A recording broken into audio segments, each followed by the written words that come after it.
በሁላችንም በኔም ጨምሮ ጠላት ኮንፊዥንን የሚያመጣብን በዚህ ነው። ይመጣና የነፍስ ክፍል ውስጥ ፕሮሰስ የሚያደርገውን ፓርትህን ያበላሽብሃል። ሰዎች ያበሳጩሃል፣ ኑሮ ያበሳጫል፣ ኢኮኖሚ ያበሳጫል፣ የጊዜ መሄድ ያበሳጫል። ያሰብከው ነገር ባለማሳካቱ ከዛ ትበጠበጣለህ። ህልም ልክ አይደለም፣ የምሰማው ድምፅ ልክ አይደለም፣ ህይወት ልክ አይደለም። ስለዚህ ህይወት ማለት ማጣት፣ ማግኘት፣ መደሰት ምናምን ውስጥ ነው። ለኔ ህይወት ማለት ክርስቶስ ዓለም ከመፈጠሩ በፊት ባንቺ ብቻ ሊሰራው ዓለም ከመፈጠሩ በፊት የጻፈው ኑሮ ኖረሽ ስታልፊ ብቻ ከመከራ ጋር እሱ ይሻላል። መከራ ፍሪ የሆነ ኑሮ ከመኖር አበንደንት የሆነ ሁሉ ነገር የተሟላለት ኑሮ ከመኖር ከነ መከራው ከነ ለቅሶ ከነ ደስታው ከነ መውጣትና መውረዱ እግዚአብሔር በነፍሳችን ውስጥ ያስቀመጠው ኑሮ ኖረን ማረፍ ነው ይሻላል። የህልሜ ጥራት የሚወሰነው በኔ ኢማጂኔሽን ልክ ነው። ውሎዬ፣ ሐሳቤ፣ አእምሮዬን የያዘው ሐሳብ የማየውን የህልም ጥራት ይወስናል። ፎከሱን ማለት ነው።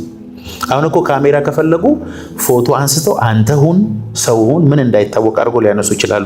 ሌንሱን አስተካክለው በጣም አድርጎ ደግሞ ሲያነሱ ፊት ላይ ያለችውን ትናንሽ ቡጉር ሳይቀር አሁን የመጣውማ እኮ ከባድ እኮ ምንም የሚያስቀር ነገር የለም። በፉል ኤችዲ ቁጭ ጠባሳህን ምንህን ቁጭ ያደርጋል። ከፈለክም ታጠፋለህ። ፎከሱ ኢማጂኔሽን ነው። አጥብቀ ልብህን ጠብቅ። የህይወት መውጫ በዚያው ሁላችሁ የሰው ስፒሪት የእግዚአብሔር ካንድል ነው ይላል። የሰው መንፈስ የእግዚአብሔር መብራት ነው። እስቲ መብራት ነው በሉ። መብራት ነው።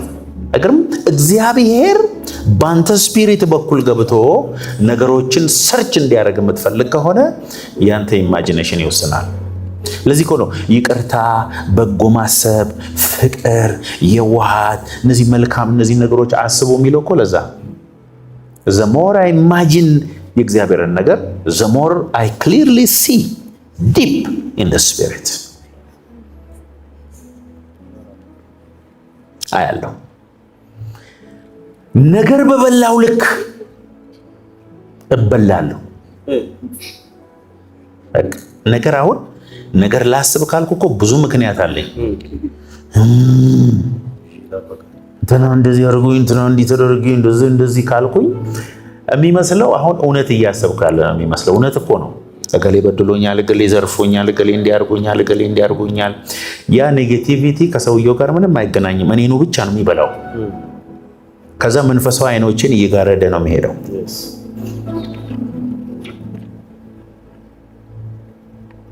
አንደኛ መንፈሳዊ አይን የሚከፍት ሻራባራባራ ነምበር 1 መንፈሳዊ አይን የሚከፍት ነገር አሁን በእድሜ እየጨመርኩ ብዙ ዓለም እየዞርኩ ብዙ የእግዚአብሔርን ሰዎች እያየሁ የእግዚአብሔርን ቃል እያጠናሁ ሲሄድ አንደኛ መንፈሳዊ አይን የሚከፍት ፍቅር ነው። በጣም ይገርማል። በተለይ ጠላቶችን ስትወድ፣ በተለይ የሚያሳድዱን ስትመርቅ እይታ እየጨመረ ይኖራል። በፍቅር የሚኖር እስቲ በእግዚአብሔር ይኖራል በሉ። በፍቅር የሚኖር በእግዚአብሔር ይኖራል፣ እግዚአብሔርም በእርሱ ይኖራል። አሜን። ወንድሙን የሚጠላ በጨለማ ይኖራል፣ ወዴትም እንደሚሄድ አያውቅም። ጥላቻም አይኖቹን አሳውሮታልና ይላል። አይገርምም? ጥላቻ ሲባል እኮ ያልበደለንን ሰው መጥላት እኮ አይደለም። የበደለንንም ጭምር ስንጠላ መንፈሳዊ ቪዥናችን እየተያዘ ይሄዳል ነው የሚለው። ይቅርታና ፍቅር ነምበር 1 መንፈሳዊ አይን የሚከፍት ነው። ሌንሱ በኃይል እንዲከፈት ከፈለክ ደግሞ በጣም የበደለውን በመውደድ ነው። የትና የትወላ ስቴዲየም ምናምን ስንቀርጽ እዚያ ማዶ ያለውን ሰውዬ ዙም አድርጎ የሚያመጣል። እሱኛውን ሌንስ የምትገጥመው ጠላቶችን ስትወድ ነው። አይገርምም?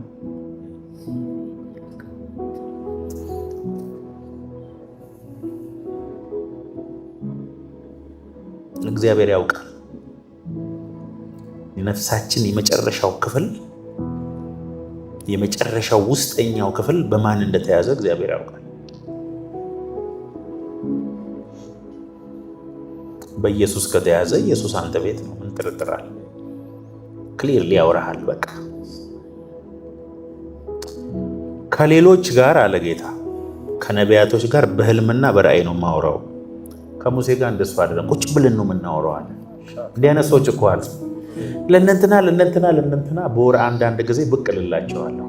ከእገሌን እንዳትነኩብኝ፣ ከእሱ ጋር ግን እኔ አፍ ለአፍ ነው የማወራው። እንዲህ አይነት ሰዎች እንዳለው ታውቃላችሁ። ለማርታ ቴዎሎጂ እነግራታለሁ፣ ለማርያም ግን ማውራት ስለማልችል አለቅሳለሁ።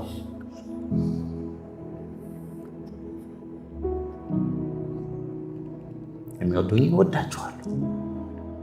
ፌር እኮ የሚያከብሩኝን አከብራቸዋለሁ። ተግቶ የሚሹኝ ያገኙኛል። መንፈሳዊ ዓለም እንደዚህ ነው የሚሰራው። የእውቀትን ልክ እግዚአብሔር በአንተ የመገለጡን ልክ አይወስንም። የፍቅር ልክ ግን የመገለጡን ልክ ይወስናል።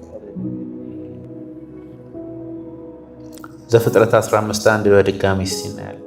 ከዚህም ነገር በኋላ የእግዚአብሔር ቃል በራእይ ወደ አብርሃም መጣ፣ እንዲህም ሲል አብርሃም ሆይ አትፍራ፣ እኔ ለአንተ ጋሻ ነኝ፣ ዋጋህም እጅግ ታላቅ ነው።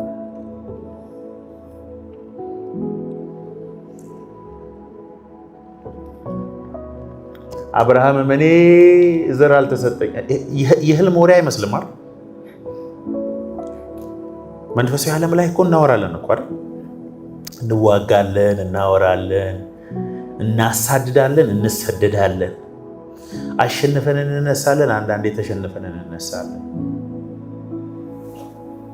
አንዳንዴ የሆነ ነገር ሲያሳድደን እናድራለን፣ አንዳንዴ አሳደን ጠላታችንን ክትክቱን አውጥተን እንነሳለን። መንፈሳዊ ዓለም ላይ ያለን ፖዚሽን እኮ ነው የሚወስነው። እግዚአብሔር ግን ሳይናገረን፣ ሳያሳየን፣ ሳያስጠነቅቀን በህይወታችን የሚሆን ምንም ነገር የለም። እያንዳንዱ የእግዚአብሔርን ሳይን ኢግኖር አድርገን እግዚአብሔር ሳይከለክለን በህይወታችን የሚሆን ነገር የለም።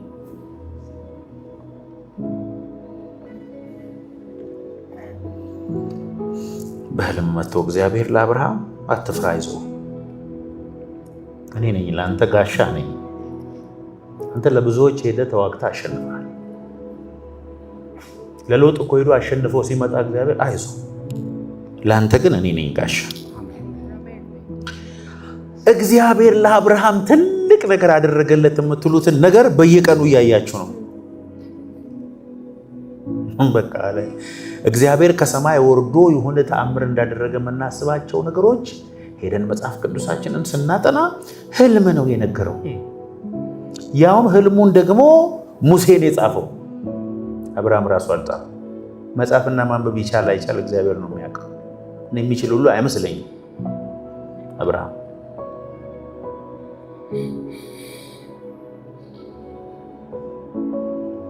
እኔ ለአንተ ጋሻ ነኝ። አሁን እግዚአብሔር መጥቶ በህልም አይዞሽ እኔ ለአንቺ ጋሻ ነኝ ቢል ማን ነው ቫልዩ የሚሰጠው? እኮ ነው እግዚአብሔር ስሙ የአብርሃም የይስሐቅ የያዕቆብ።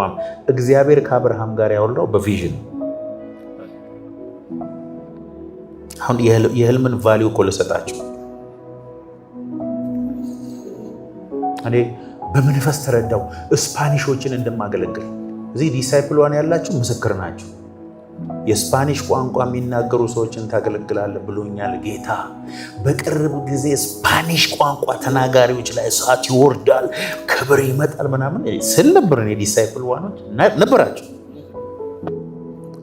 ስፓኒሽ የተባለ ሰው ግን አልጨበጥኩም። ምን ያህል እናንተ ዛሬ የሆነ ያለውን ያያችሁት ስፓኒሽ ወርልድ። በህልሜ ግን ስፓኒሽ ሳገለግል አየሁ።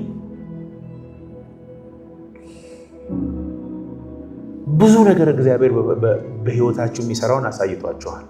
ስንቶቻችሁ በዛ አቅጣጫ ግን አክሽን እየወሰዳችሁ እንዳለ አላውቅም። አንዳንድ ሰው እኮ በጣም ሲሪየስ ነው። በቪዥን ያያችሁትና ልባችሁ ውስጥ የገባውን ነገር እርግጠኛ እንደሆነ አክት ማድረግ ሲጀምሩ ብቻ ነው በህይወታችሁ የሚሆነው። ስላያችሁ እኮ አይሆንም።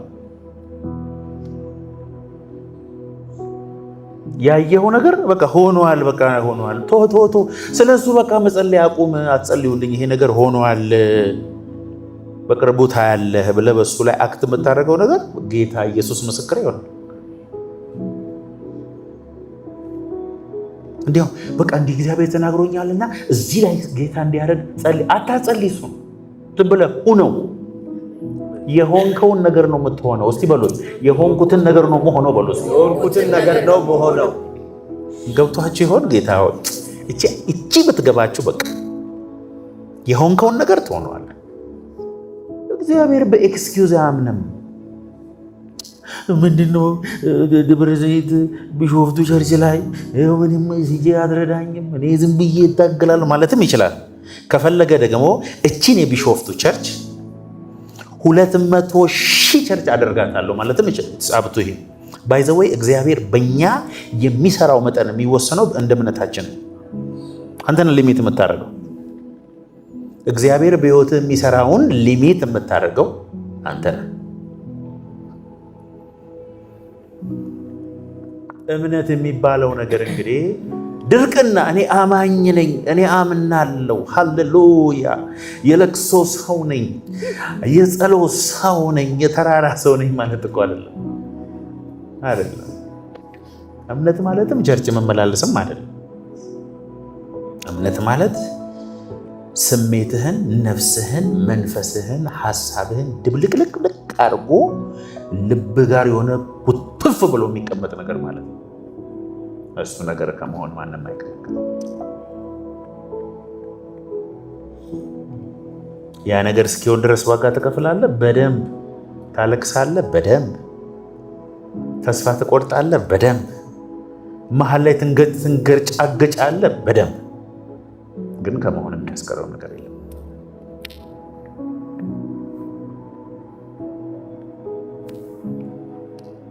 ከዛ እግዚአብሔር በህልም ይመጣል። ጴጥሮስ የሞተች ሴት አስነሳ። የመጀመሪያ ሞት ያስነሳ እኮ አስነስቶ፣ በጣም ከባድ ሰው ነው ጴጥሮስ። ቢች ዳር አስቡት፣ በጣም ከባድ ውሃ ዳር አሸዋ ያለበት ሰገነት ላይ ሆኖ ውሃ ነው የሚያየው። ተመልከቱ። የዓመት ዕረፍት ሊወስድ እኮ ነው። ዘና እያለ ባለበት የሆነ ሸማ የሆነ ጨርቅ ላይ የማይበሉ አስቡ እስቲ፣ አዞ እስቲ፣ ሌላ ጊንጥ፣ እንቁራሪት ምናምን ተደርጎ መጣ። እንደዚህ ኦፕን ቪዥን ማለት እሱ ለካ ሜዲቴት እያደረገ ነው ያለው ውሃውን እያየ። መጽሐፍ ቅዱስ እንዲያው የሚለው ምንድነው? ትራንስ ማለት ተመስጦ ነው የአማርኛው የሚለው። ከተመስጦም ያለፈ ነው። በቃ በመንፈስ የሆነ ሀሳብ ውስጥ ነው ያለው። ከዛ ልክ እንደ ፊዚካል መጣና ተነስና ብላ አለው። ኧረ በስመ አብ ወልድ መንፈስ። እኔ አይሁዳዊ ነኝ፣ እንደዚህ አይነት የረከሰ ነገር በልቼ ማን ያለ? ማን ነው ረከሰ ያለ? እናንተ ራሱ ሲልንገራችሁ፣ ማን ነው እንቁራሪት ምግብ አይደለችም ያለ? ሌላ ሀገር እንዴት የሀብታም ምግብ እኮ ነው። በእውነት እኮ ነው። እኔ አሁን ባለፈው ኒውዚላንድ ከዶንጋ ሄድን ጊዜ ከፈረንጆቹ ጋር እየበላን እኔ እንቁራሪት ምናምን ምናምን አልኳቸው። ችክን ትወዳለህ አሉ። ከችክን ይበልጣል እንቁራሪት። በልተዋል ሄደው። በኢየሱስ ስም አትበሉ። በኢየሱስ ስም መባል ያለበት የኢትዮጵያ ምግብ ነው። በመልክ ራሱ የማያምር ምግብ። እኛ ሀገር ምግብ እየበላን ነው ይመስላችኋል? እስቲ ምሳውን እንጀራ በወጥ የበላ አንሱ፣ ሁሉም አንሳ እንጂ ሌላ ምን ትበላለህ? እራት እንጀራ በወጥ፣ ቁርስ ፍርፍር፣ ምሳ በቀይ ወጥ፣ እራት በሽሮ ወጥ፣ እንጀራ እንጀራ እንጀራ እንጀራ እንጀራ እንጀራ እንጀራ እንጀራ እንጀራ። ምን አሉኝ ፈረንጆች? ኢትዮጵያኖች እስሊም ናችሁ፣ በጣም ህልዚ ነው የምትበሉት። ችግርን ያከሳል። ህልዚ አሁን ይሄ ህልዚ ምግብ በልቶ ህልዚ በልቶ ነው አሁን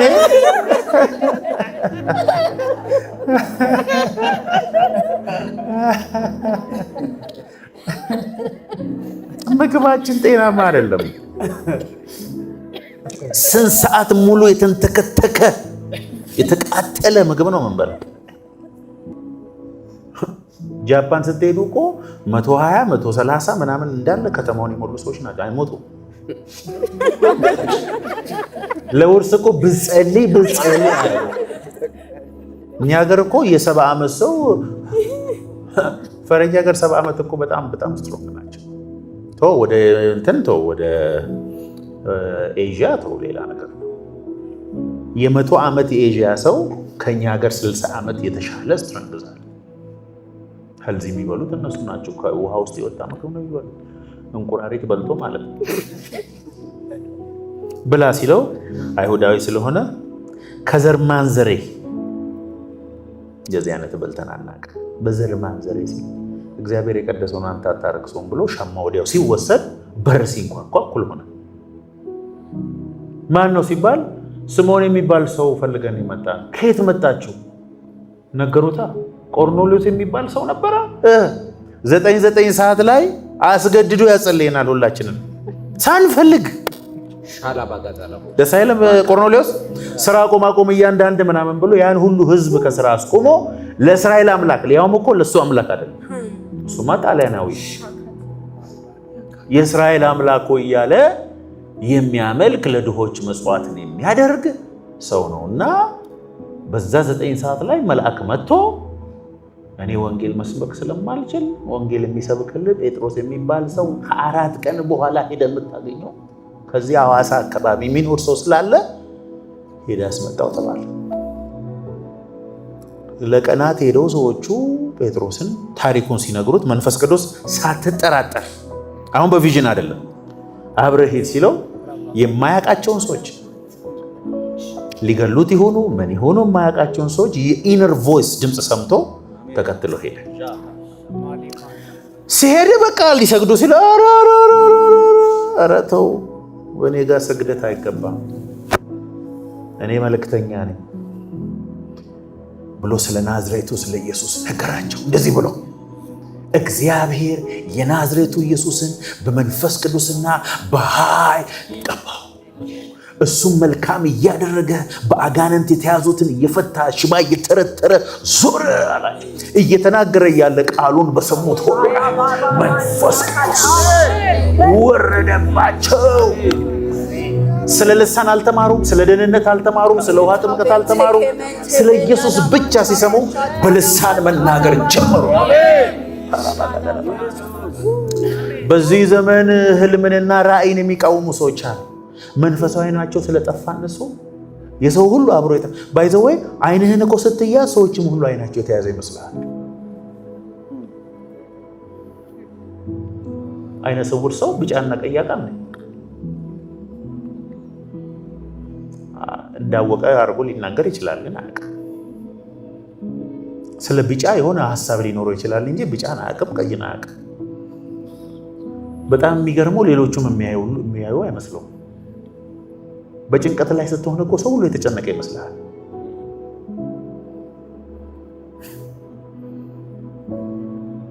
መንፈሳዊ አይኖቻቸው የተያዙ ሰዎች ሌላም ሰው እያየ ያለ አይመስላቸው። አስቡት፣ ጴጥሮስ ያንን ቪዥን ባያይና ለቪዥኑ ታዞ ባሄድ ኖሮ የመጀመሪያው አሕዛብ ጀንታይል ጌታን አያገኝም ነበር። ከነሙሉ ቤተሰቡ በመንፈስ ቅዱስም በውሃም አይጠመቅም ነበር። ያንኑ ቀን እኮ ነው ውሃ ጥምቀት። 6 ወር የለም፣ ተከታታይ ትምህርት የለም። አሁን ምን አለ ሲባል እንዴማ እኮ ምንድነው 100 አለቃ ቤት እኮ ነው። ጣሊያኖች ወይዘይ ዋና አላቸው። የዛን ዘመን ቤት ውስጥ ነው ያለው ዋና። አንተ እስካሁን የለም። በእናሸንፋለን ትታጠባለህ።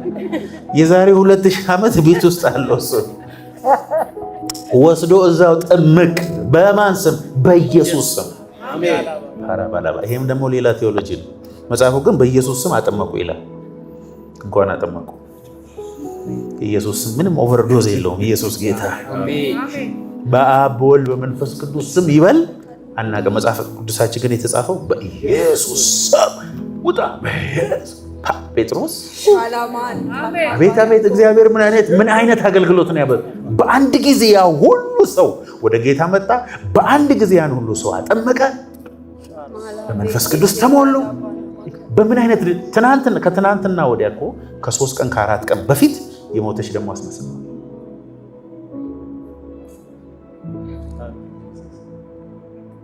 ሆሊ ጎስት ሻራባጋዳራባ ከዛ ሲመለስ ወረዱበታ።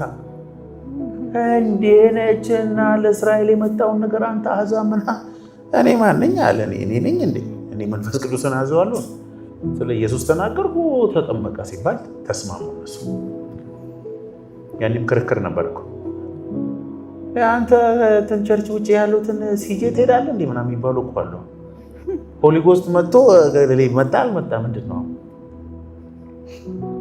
ትራንስ መመሰጥ።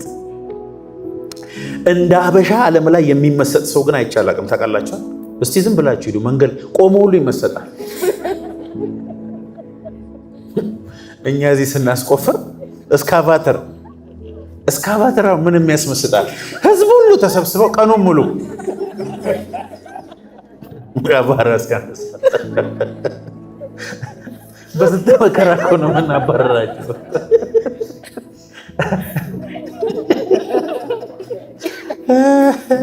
ልክ አይደለም እንዴ? እያባረረ እኮ ነበረ።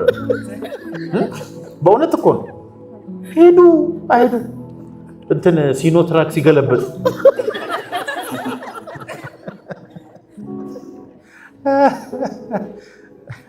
የትም ሀገር እንደሱ አለ።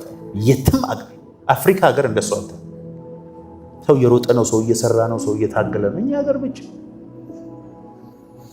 የድሮ ጆክ አለ። ሰውየው ልጁ ሄደና አባዬ 10 ብር ስጠኝ አለው። ምን ነው ይለዋል። እኛ ትምህርት ቤት ምንድነው አስማት ማየት ፈልጋለሁ አለ። እንዴ በ300 ብር 20 ሰው ማኖርን አስማተኛው አባት ከፍለታ ያለ። አንዳንዱ እኮ አስማተኛ አንድ ሰው ብቻ ከፋሚሊ ይሰራል፣ 20 ሰው በሱ ደሞዝ ይኖራል። ቀኑ ሙሉ እስካቫተር አይቶ መጥቶ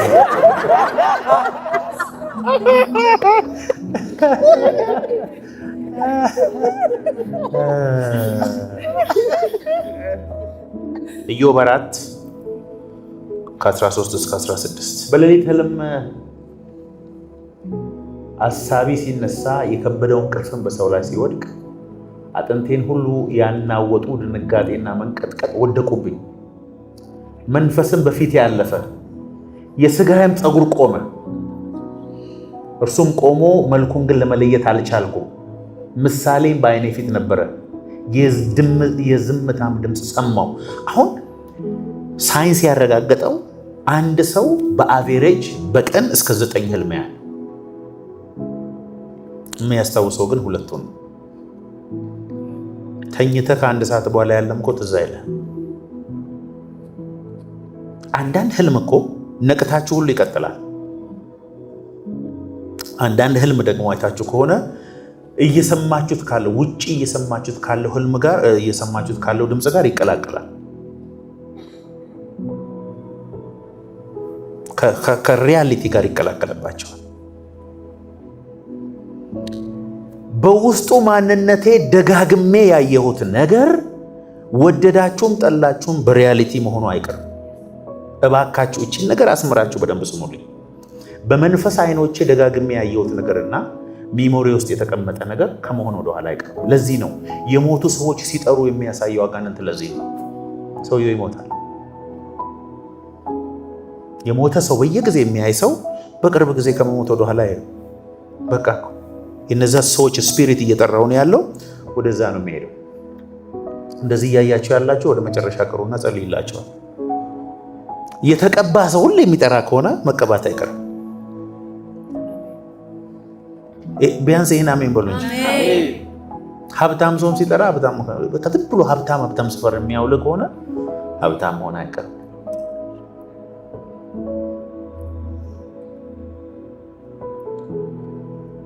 ብር ዝም ብለህ ስትቆጥር የምታይ ከሆነ መቁጠር አይቀርም። ውድቀት የምታይ ከሆነ ቶሎ ካልጸለይክ መውደቅ አይቀርም። ዝም ብላችሁ ቀን ቀን የምትነጫነጩ እኔ ከጌታ ጋር የምትውል በህልማችሁም ይቀጥላሉ። እግዚአብሔርን ልክ አይደለም እኔ ልክ የምንላቸው እኮ ብዙ ነገሮች አሉ። እንዴት ነው እኔ ልክ ሆኜ እግዚአብሔር ስተተኛ ነው? ይሄ ዩኒቨርስ ሁሉ ለብዙ ሚሊዮን ዓመታት አንድ ጊዜ ፈጥሮት እንደዚህ ራሱን በራሱ እየሄደ እያለ እግዚአብሔር እንዴት የኔ ጊዜ ይሳሳታል? እግዚአብሔር ብዙ ኮሌክቲቭ የሆኑ ነገሮች አሉ ማለት ነው።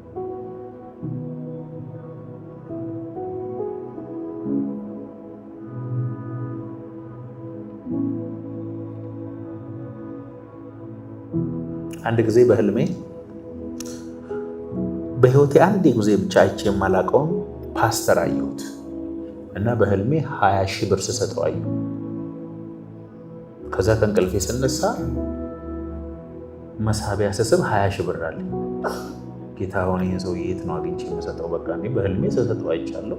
ስጠው አላለኝም እኮ ጌታ፣ ግን በህልሜ 20,000 ብር ስሰጠው አየሁ።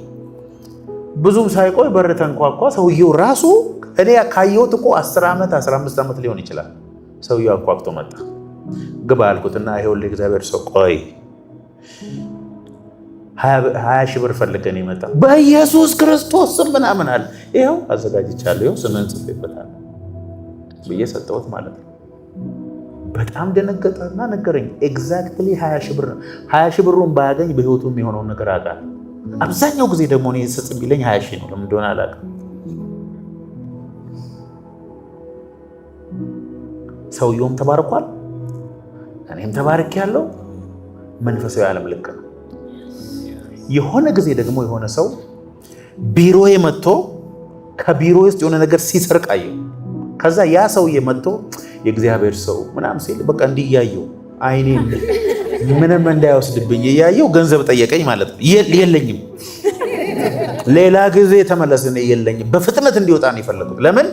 ለዛ ሰውየው አፉ ሲጣፍጥ ማንንም የሚያሳምን አይነት ሰው ነው። በሰጠው ኖሮ ምን ሆኛለሁ? ተሰርቄያለሁ፣ ተዘርፌያለሁ።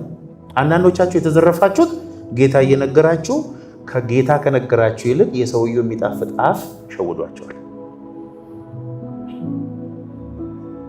እጮኛ ትይዛላችሁ፣ እግዚአብሔር አደገኛ ሰው እንደሆነ እየነገራችሁ በአፉ ደልሏችሁ ታገቡታላችሁ። ከዛ በኋላ እድሜ ዘመናችሁን ታለቅሳላችሁ። እግዚአብሔር አንተ እያለ እንደዚህ ያደረከኝ ትላላችሁ። እግዚአብሔር እንደሱ ውስጥ የለበትም። ከኔ ጋር ናቸው ወገኖች? እስቲ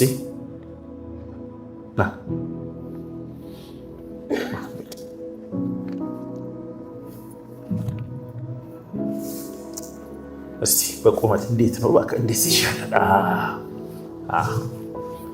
መንፈስ፣ ነፍስ፣ ስጋ። ጠቆር ያለ ሰው ነው ለስጋ ይመቸኛል። አሁን ይሄኛው ጉዑዙ ዓለም በጉዑዙ ዓለም በኩል ኮንሽስ እንድንሆን የሆነው በኃጢአት ምክንያት ነው። አዳም እንደዚህ አይኖርም ነበር። አሁን እኛ የምንኖረው ኑሮ አይኖርም ነበር። ከዚህኛው ፐርስፔክቲቭ ነው ነገሮችን ያይ ነበረው።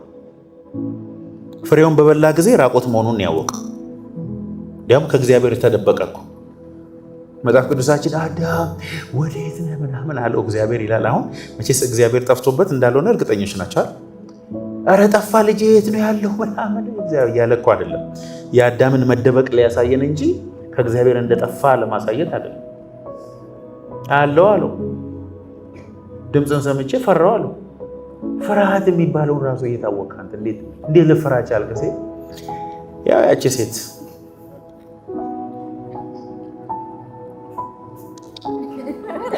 እስከ ዛሬ ወንድሞች እኮ እያሉ እኮ ነው። እስከ ዛሬ ጌታ ምስኪን ይወጣ በሴቶች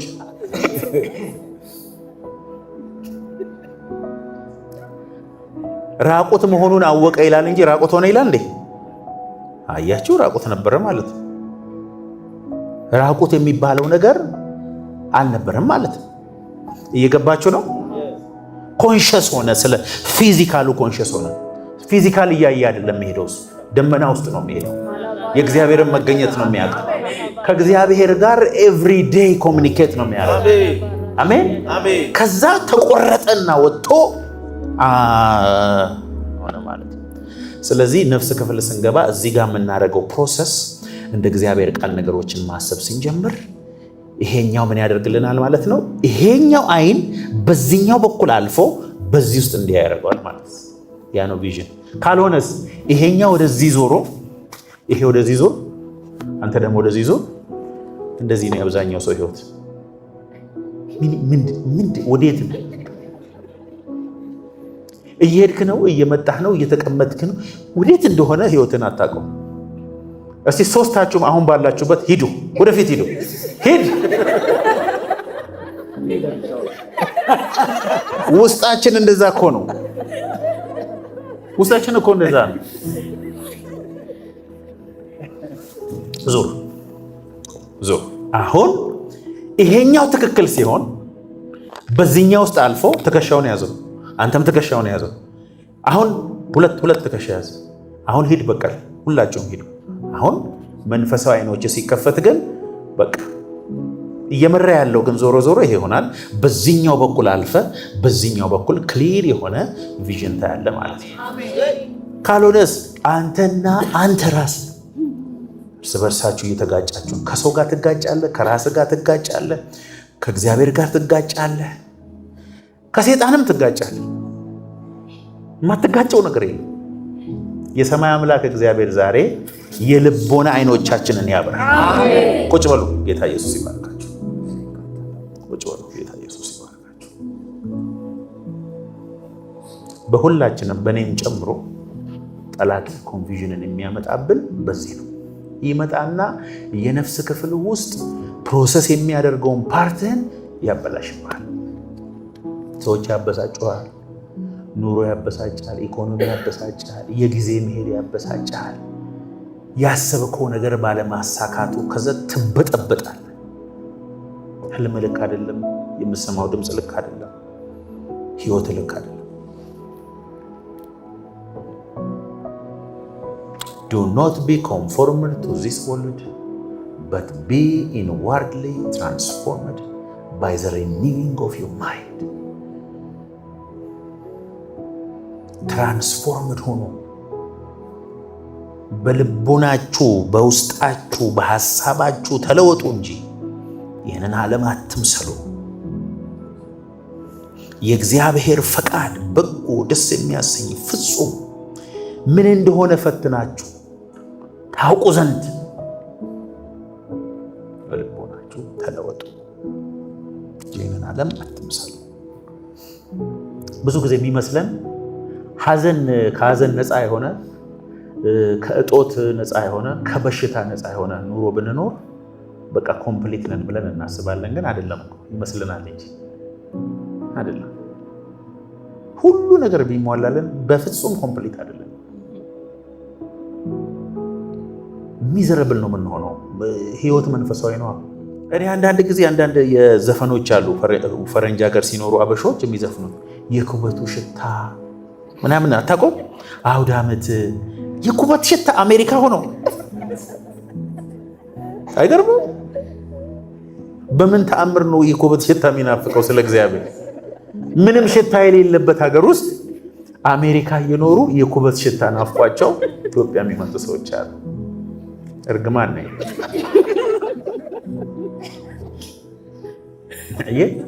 ስለዚህ ህይወት ማለት ማጣት፣ ማግኘት፣ መደሰት ምናምን ውስጥ ነው። ለእኔ ህይወት ማለት ክርስቶስ ዓለም ከመፈጠሩ በፊት ባንቺ ብቻ ሊሰራው ዓለም ከመፈጠሩ በፊት የጻፈው ኑሮ ኖረሽ ስታልፊ ብቻ ከመከራ ጋር እሱ ይሻላል።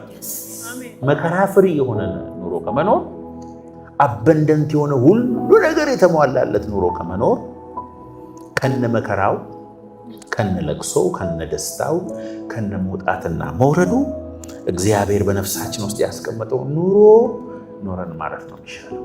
እኛ እኮ እዚህ በጣም እንደ ትልቅ ነገር የምናየው ሌላ ሀገር ቆሻሻ ውስጥ የሚጣል መኪና የሚፈጭበት ቦታ ሄጄ በስቀቀን ያለሙት የ2020 ሞዴል አዲስ መኪና አስቀምጦ ሻክ ይፈጫል። የማየውን ቦታ ካቆምክ ቶል የሚባል አለ። ለምሳሌ አሁን እኛ ጋር የፈለክበት ታቆማለህ። ማክሲመም ታርጋ ይፈታልሃል። የሆነች ብር ከፍተህ ታርጋ ነው ወስደህ ወደ ቤት ነው። እዛ እኮ የለም። አንተ ሀገር ሰላም ብለህ ከሆቴል ስትወጣ መኪና ተጭኖ ሄዷል። እዛ የተጫነበት ቦታ ካልደረስክ ደግሞ ተፈጅቷል። ስለዚህ አባንዳንት ላይፍ፣ ፔን የሌለው ላይፍ፣ የተሟላ ሁሉን ነገር የፈለግኩበት ቦታ ላይ ፍሪጄ ሙሉ፣ ባንኬ ሙሉ፣ ሁሉ ነገሬ ሙሉ፣ ሆዴ ሙሉ፣ ቁም ሳጥኔ ሙሉ ከሆነ እኔ በቃ በጣም ምርጥ ኑሮ ነው የኖርኩት ብለን እናስባለን። we are deceiving ourselves። እሱ የሞላላቸው ሰዎችን ያክል በህይወታቸው ሚዘረብል የሆኑ ሰዎች አይቻላል። እኔ ሀብት የምጠላ ሰው አይደለም።